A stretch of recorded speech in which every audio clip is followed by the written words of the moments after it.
This is Regained Wellness Podcast with Jamie Logie, episode 159er, 6 commonly faked foods to look out for.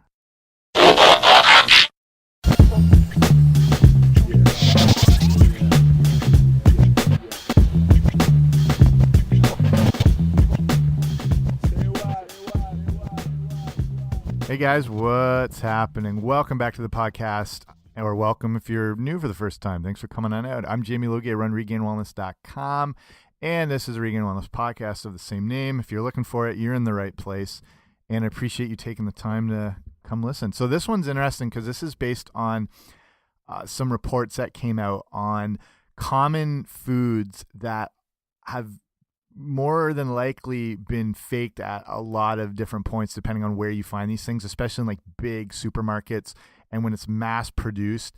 So I'm looking at 6 common things that kind of give you like the insights on how they can be potentially faked and how to find the actual real versions of them. So some interesting stuff here, some things that I was completely unaware of too. So an eye-opener just for me. So hopefully you'll learn a bit from it. So before we get into it all, make sure, if you haven't already, subscribe to the podcast wherever you find your podcast, under rocks down the street. Apple Podcasts is probably the main one. Anywhere you'd find a podcast, it should be there. That way, anytime a show comes out, it's automatically sent to your listening device, and everyone's happy. Okay, let's get right into this. So this is based on a report from Global News here in Canada and written by a lady named Katie Dangerfield. And it's all about this issue of food fraud. And so looking at, a breakdown of fake food products and, how they're faked and stuff like that. And the premise of the article is about, being a smart shopper, and most people are aware of counterfeit products, especially when it's more physical products, whether it's, knockoff Prada bags or shoes or watches. You know how to spot these things, or if it's, if it's on a street corner, or if a price seems too good on something, it probably is. But it goes a lot deeper, and it goes into grocery stores and a place people sort of, put their guard down and just assume everything's hunky-dory in there, and that this doesn't sort of translate over. But, it's still a form of retail, whether it's grocery or whether it's running shoes. Like, there's people will find ways to cut costs to sell an inferior product, make it look like the real thing, keep their margins, higher as far as the money they have to invest compared to what they sell it at. It's just, that's the normal name of the game, and food's not immune from it. So more of this, again, this is based on Canadian insights and research, and there is more concern. It's not that other countries aren't health conscious, or probably even more so, but in Canada, people are very concerned over things like this, whether it's food fraud or if they're actually getting what they pay for. And so a lot of this is based on a 2017 study by Dalhousie University looking at all these issues, whether it's, fake fish, or we'll look at things like olive oil or coffee beans. And basically from the study, 40% of Canadians surveyed said they believe they've fallen victim to food fraud. And again, it's, if it's something people haven't paid much attention to, it's always been around. It's just now people just don't want to get ripped off, and people are a little more proactive. So the food industry expert that they're consulting at Dalhousie was Sylvain Chalebois. I hope that's right. And it's just about this idea that companies, and like I said, even the individual manufacturers, they have primarily economic motivations to sell counterfeit food. With food, you can't necessarily trace it, whereas something like a single product coming from a factory or a manufacturer, you can trace it back to that specific area. With food, it's especially like liquids, powders, oils, spices. It's basically impossible to track, and you don't know where it came from. You don't know how it's been altered along the way, or things added or things taken out. But that's where reports and information like this come in, is there's ways to sort of sift through the fake stuff, find the authentic stuff. So we're looking at 6 of the most commonly faked foods. What do I got? Five or six that are out there, that have been out there for a while, how to spot them and what to look for, to get the actual version. So the first one to start, probably the biggest, is olive oil. And I don't know, it's not even actually considered the worst type of food fraud, but it's an easier one to figure out. And olive oil can be easily tampered with in many ways. So one of the big ways is diluting the real thing, and then they throw in a less expensive oil, like a soybean oil or a sunflower oil. And usually these are from the source of these other oils, like the soybean oil. Refined vegetable oils as it is aren't ideal, and they're probably from genetically modified sources. I'd say with the soybean oil apps, like probably 100%. So they can take, it'll still contain olive oil, and it can still contain a really high-end olive oil, but they just dilute it down so they can spread it out, sell more of it. And the one reason that oil is faked is that it's bottled before you use it. So again, tracing the origins, it's almost impossible. So if you say you have an olive oil bottle that reads bottled in Italy or produced in Italy, this could mean it was only bottled there. It doesn't mean it was made there. Same thing can happen with wine. So like if you have a certain vintage or from a vineyard, it's probably grown there, manufactured, produced, fermented, the whole deal. But with some wines, there's vineyards that will take grapes from other areas and then they'll just bottle and make it there, and they'll usually disclose that on the label. So that's the issue with olive oil. You're kind of it's like dealing with wine when you're dealing with olive oil, because they're growing from certain places, and whether it's in Chianti or Tuscany in Italy or wherever it comes from, just saying it was produced in Italy is so vague. So who knows potentially what's in there. So if you're hoping to get authentic Italian olive oil, it will need to say made in Italy. That way it was grown, manufactured, produced, done there. So if it says bottled in Italy or produced in Italy, those are more legalish terms to kind of cover themselves. You can't say made in Italy without it being an authentic thing that was actually was able to be traced and accounted for. So Italy's kind of the go-to for olive oil, but honestly, some of the best olive oil comes from Australia, believe it or not. Chile is very good, and even in the US. And that's because these countries have really strict rules for what constitutes extra virgin olive oil. And olive oil is an interesting industry with how wine has regulations on, say, like if you get something that's like a Bordeaux, or it's things from these certain regions where it's more named after the region, like say Champagne, it's using a different variety of grapes, but it can only be called Champagne if it comes from the Champagne region in France. And there's very strict laws. Same like in Ontario, we have for wine, it's called the VQA. I think it's like Vintners Quality Alliance. There's real regulations and boards that make sure that you're getting legit stuff. So the problem with Italy is it, may be the best olive oil out there. Like I've traveled all over Italy, and the olive oil is unbelievable. And I've actually been into that sort of Tuscan countryside and the vineyards where the amazing wine comes from, like say Chianti as an example, but they're making amazing olive oil there too, where this stuff is so pure and clean you can like sip on it.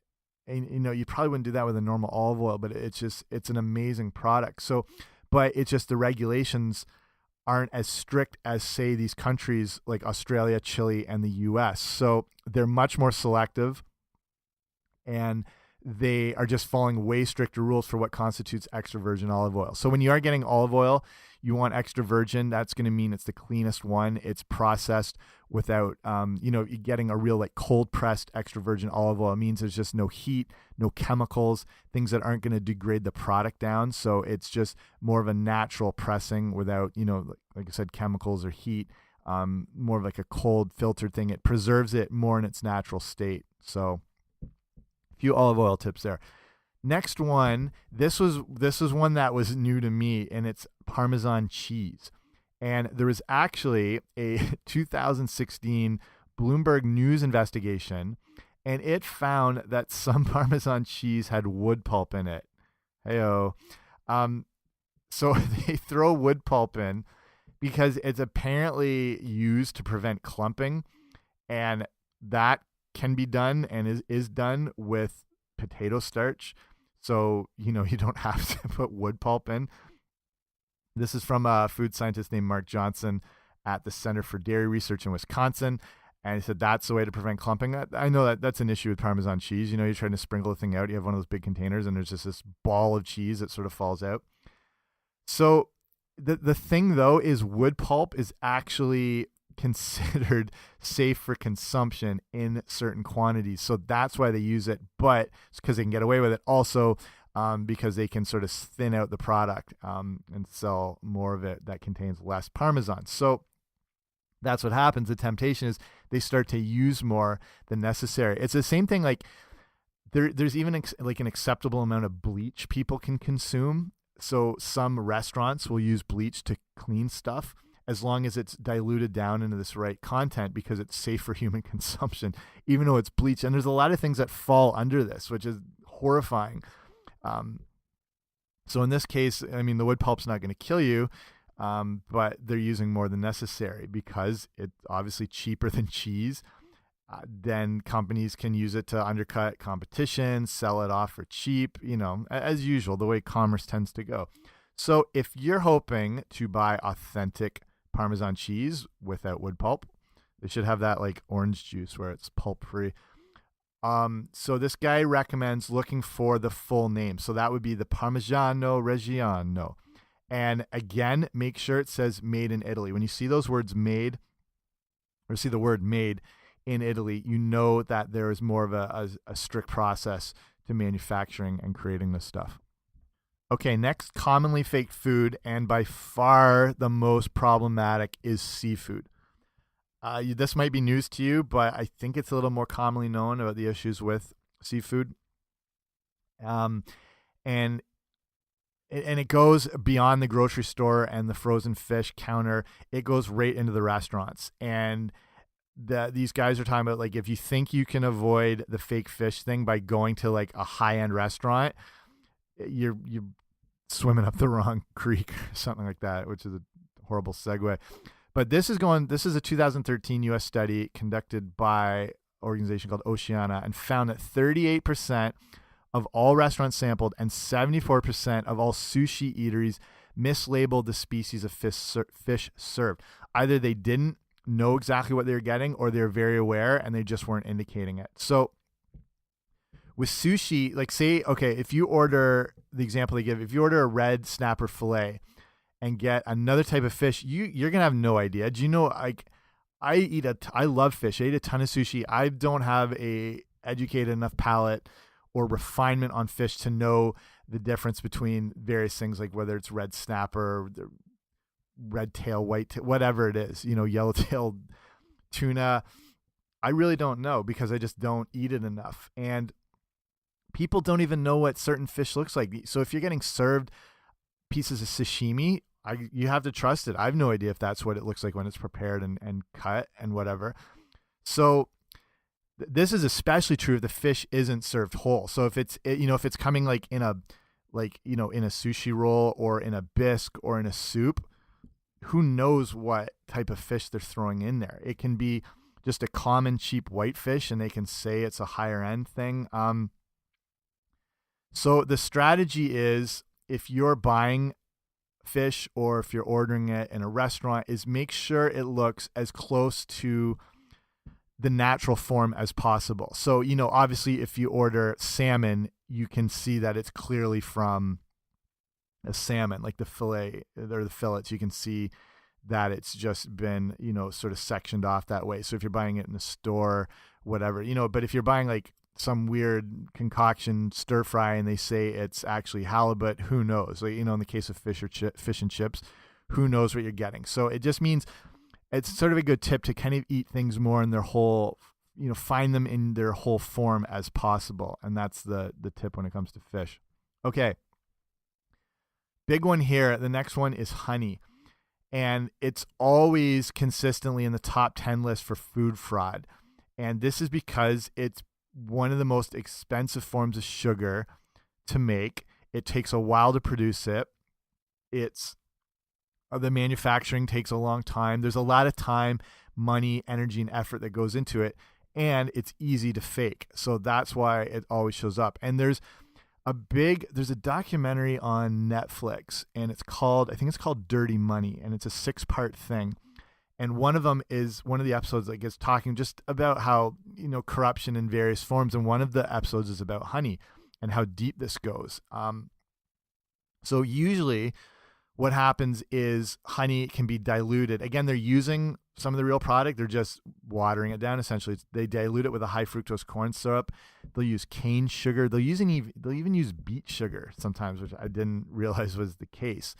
So they can stretch they can use just little bits of honey and get more bang for their buck. So one of the big countries to be careful buying honey from is China, because they have a huge history of faking their honey.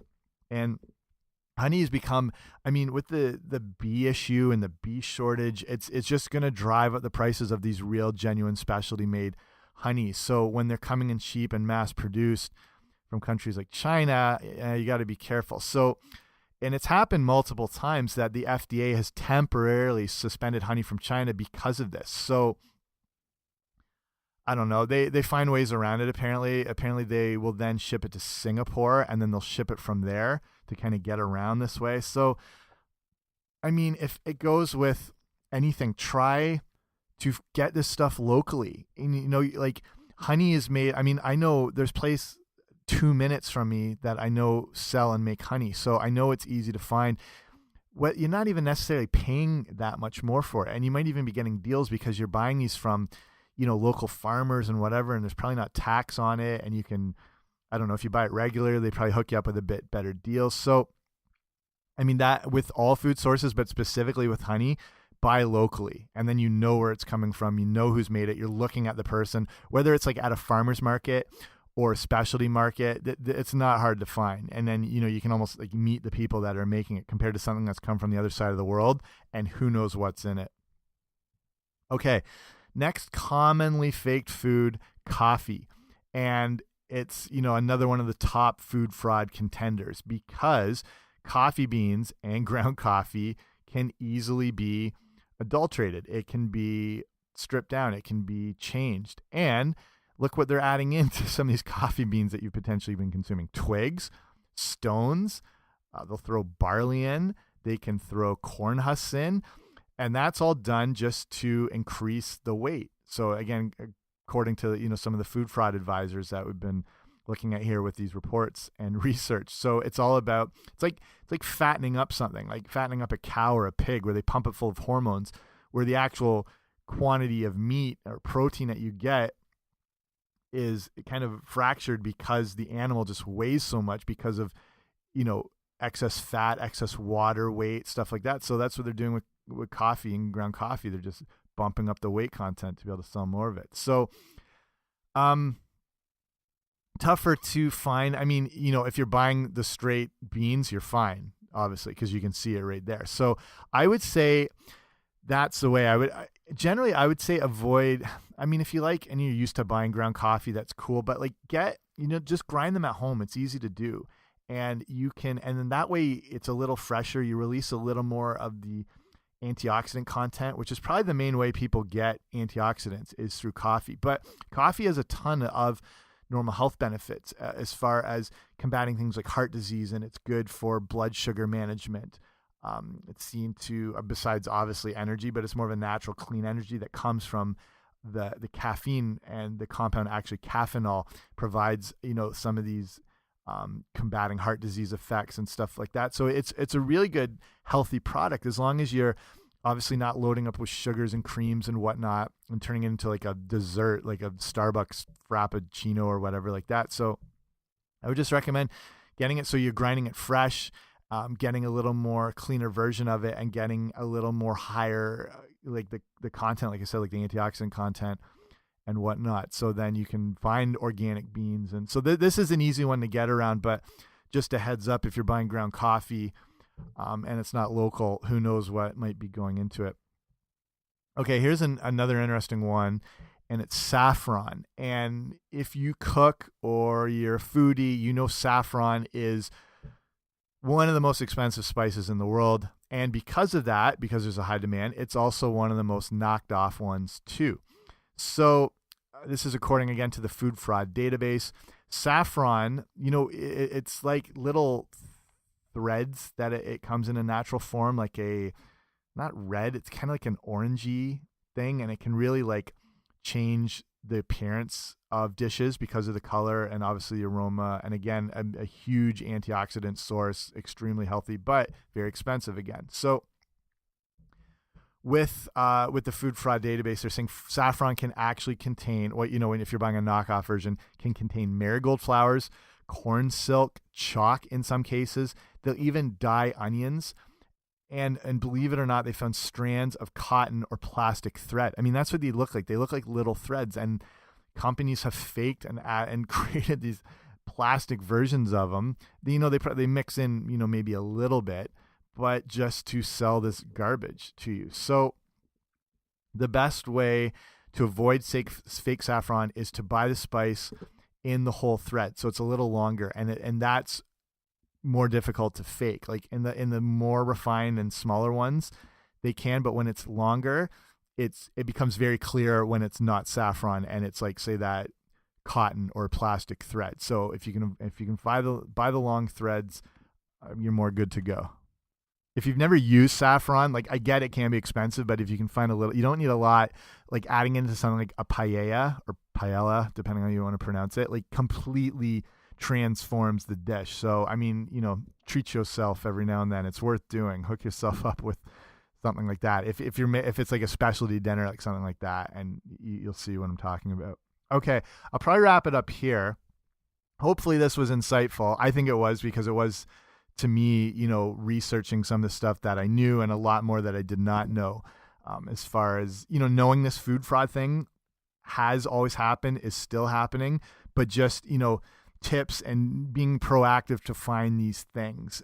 Like with olive oil, like I've known the olive oil thing, I've known for years and years, and I've always been very selective, and I'd rather, I'm happy to spend more money on getting like a good quality olive oil, and I'll buy ones locally and I know where it's made, just stuff like that. I'm just very aware. Same thing with honey. I would get them from farmers markets because I've always known that idea. Like if you're buying one of those big vats of honey from a grocery store, like the big yellow one with the bee on it or whatever, to me, I'm almost 100%. I'm like, this is just corn syrup. I know I'm getting screwed here. I'd rather get the good stuff, even if it's, in a lot of cases, it's not even a lot more, money wise, it might be the same, but even if it is a bit more, I don't care, because I'd rather get the cleanest product possible. So, I mean, that's kind of a take home message here, which I'll say all the time, is just try and find things as in their most natural state as possible and as local as possible. And that way you have more peace of mind that what you're eating is the best version of that thing. Okay. So that's it.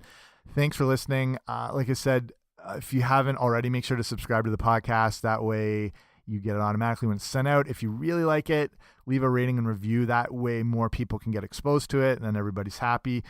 And again, if you haven't been to my website, I'd recommend at least signing up for the email newsletter I send out, because I'll share information that I only share over email, like various food topics or recipes or health information, whatever it is. So, but when you do sign up, I send off a free ebook, and it's called the Healthy Eating Starter Kit. Just a short guide for, foods that you want to avoid and why you want to avoid them. It includes foods that you need to include, why you want to include them. It's got actually some recipes in it, some smoothie recipes. So, I mean, if you're new to health and wellness and nutrition, definitely sign up to get this. Or if you need a refresher, it doesn't hurt. So you get that by going to regainedwellness.com/guide. Just throw in your electronic mail address, and then it's magically sent to you by the power of the interwebs and the internet fairies. Okay, that's it for me. Thanks for listening. See you soon.